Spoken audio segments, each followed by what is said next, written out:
بسم اللہ الرحمن الرحیم۔ حکایت کے معنی قصے کہتے ہیں۔ یکی دیدم از عرصۂ رود بار کہ پیش آمدم بر پلنگِ سوار۔ تو یہ شیخ سعدی نے ایک واقعہ ذکر کیا ہے۔ کہتے ہیں یکی دیدم از عرصۂ رود بار، میں نے ایک شخص کو رود بار کے میدان میں دیکھا۔ تو عرصہ کے معنی میدان، اور رود بار ایک شہر کا نام ہے، غیلان اور قزوین کے درمیان دریا کے کنارے پر۔ تو اسی میدان میں انہوں نے ایک آدمی کو دیکھا کہ پیش آمدم کے سامنے آیا، میرے سامنے آیا، بر پلنگ، پلنگ کے معنی چیتے کہتے ہیں، ایک جانور جو شیر کا دشمن ہے۔ تو کہہ رہے ہیں کہ یکی دیدم از عرصۂ رود بار، میں نے ایک شخص کو رود بار کے میدان میں دیکھا، یعنی رود بار جو شہر ہے اس کے ایک میدان میں میں نے ایک آدمی کو دیکھا کہ پیش آمدم بر پلنگِ سوار، کہ وہ میرے سامنے بر پلنگِ ایک تیندوا پر سوار ہو کر آمد آیا، کہ پیش آمدم بر پلنگِ سوار، کہ وہ میرے سامنے تیندوے پر سوار ہو کر آیا۔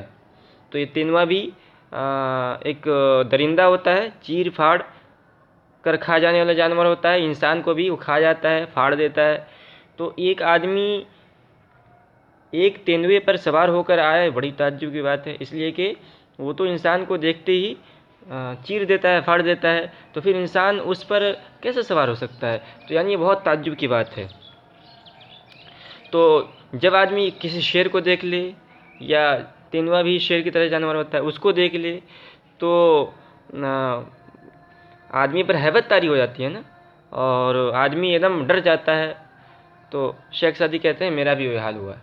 چنا حول ازاں حال بر من نشست، کہ ترسیدنم پائی رفتن ببست۔ تو چنا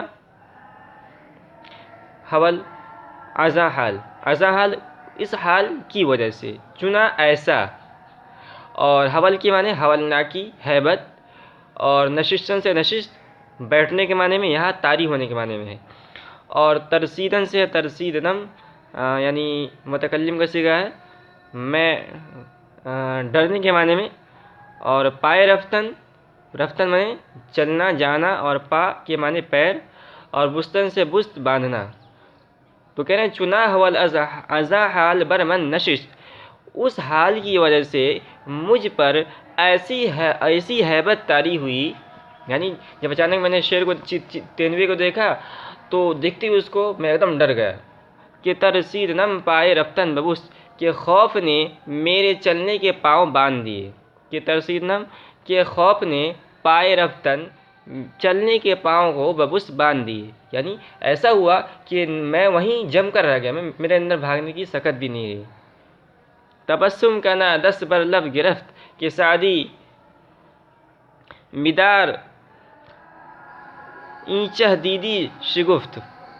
تبسم کنا تو مسکرایا، تبسم کے معنی مسکرانا، تبسم کنا مسکرایا، اور بر لب گرفت، دست بر لب گرفت، ہونٹوں پر ہاتھ رکھا، کہ سعدی مدار اینچ دیدی شگفت۔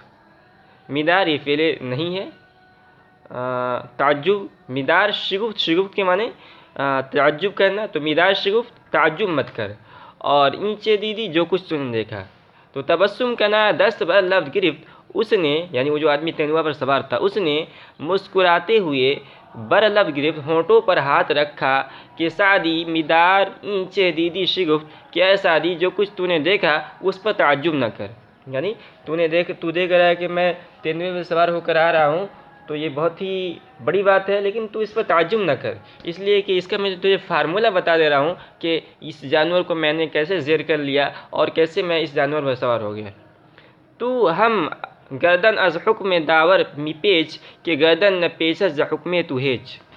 تو اس نے کہا حکم داور خدا، یہاں داور سے خدا کی ذات مراد ہے، اور حکم کے معنی حکم، اور می پیچ یہ فعل نہیں ہے، پیچیدن سے موڑنا، اور می پیچ نہ موڑ، اور ہیچ معنی کوئی شخص۔ تو اس آدمی نے کہا تو ہم گردن از حکم داور می پیچ، تو بھی گردن خدا کے حکم سے مت موڑ، یعنی تو بھی اپنے آپ کو خدا کے حکم کے تابع بنا لے، کہ گردن نہ پیچت ز حکم تو ہیس، تاکہ تیرے حکم سے کوئی گردن نہ موڑے، کہ گردن نہ پیچت ز حکم تو ہیس، تاکہ تیرے حکم سے کوئی گردن نہ موڑے، یعنی اگر تو بھی اپنے آپ کو اللہ کے حکموں کے تابع کر لے تو ساری جانور تیرے تابع ہو جائے گی۔ من کان للہ کان اللہ لہ، جو اللہ کے حکموں کے تابع ہو گیا تو ہر مخلوق اس کے تابع ہو جاتی ہے۔ چو خسرو و فرما نداور بود، خدایش نگہبان و یاور بود۔ خسرو بادشاہ کو کہتے ہیں، بادشاہ مراد ہے، اور فرمان کی معنی حکم، فرمان داور خدا کا حکم، اور یاور بنے مددگار۔ جو خسرو و فرمان داور بود، جب بادشاہ خدا کے حکم کے مطابق ہوتا ہے، خدایش نگہبان و یاور بود، تو خدا اس کا محافظ اور مددگار ہوتا ہے۔ محالست چون دوست دارت ترا، کہ در دست دشمن گزارت ترا۔ جب خدا تجھے دوست رکھے، چون دوست دارت ترا، جب خدا تجھے دوست رکھے، محالست تو ناممکن ہے، محالست چون دوست دارت ترا، جب خدا تجھے دوست رکھے تو ناممکن ہے، کہ در دست دشمن گزارت ترا، کہ تجھے دشمن کے ہاتھ میں ڈال دے۔ تو گزارت ترا چھوڑ دے، کہ در دست دشمن گزارت ترا، کہ تجھے دشمن کے ہاتھ میں ڈال لے، یعنی اگر تیرا اللہ سے سچا تعلق ہے اور تو اللہ کے احکامات کی پابندی کرتا ہے، اللہ سے تو نے تعلق لگائے رکھا ہے، تو اللہ کبھی بھی تجھے بے یار و مددگار نہیں چھوڑے گا۔ رہے اینس رو از طریقت متاب، بنا گام و کامے کے خواہی بیاب۔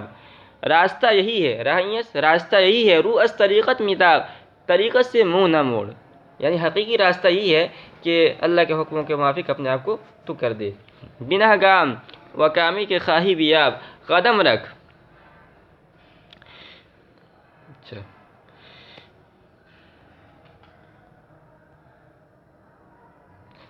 رہے اس رو از طریقت متاب، راستہ یہی ہے، طریقت سے منہ نہ موڑ، قدم بنا گام و کامے کے خواہی بیاب، قدم رکھ اور جو مقصد چاہے۔ گام کے معنی مقصد کیا آتے ہیں؟ تو بنا، یہ اس کا مفعول محذوف ہے، قدم رکھ، اچھا بنا گام کے معنی قدم کہتے ہیں، بنا گام قدم رکھ، و کامے، کام کے معنی مقصد، و کامے کے خواہی بیاب، اور جو مقصد چاہے بیاب حاصل کر، تو بیاب فعل امر ہے۔ بنا گام قدم رکھ، و کامے کے خواہی بیاب، اور جو مقصد چاہے حاصل کر۔ نصیحت کسے سود مند آئے دش، کہ گفتار سعدی پسند آئے دش۔ کہہ رہے ہیں نصیحت کسے، نصیحت اسی کو سود مند آئے دش مفید ہوگی، نصیحت کسے سود مند آئے دش، نصیحت اسی شخص کو مفید ہوگی کہ گفتار سعدی پسند آئے دش، جس کو سعدی کا کلام پسند آئے گا۔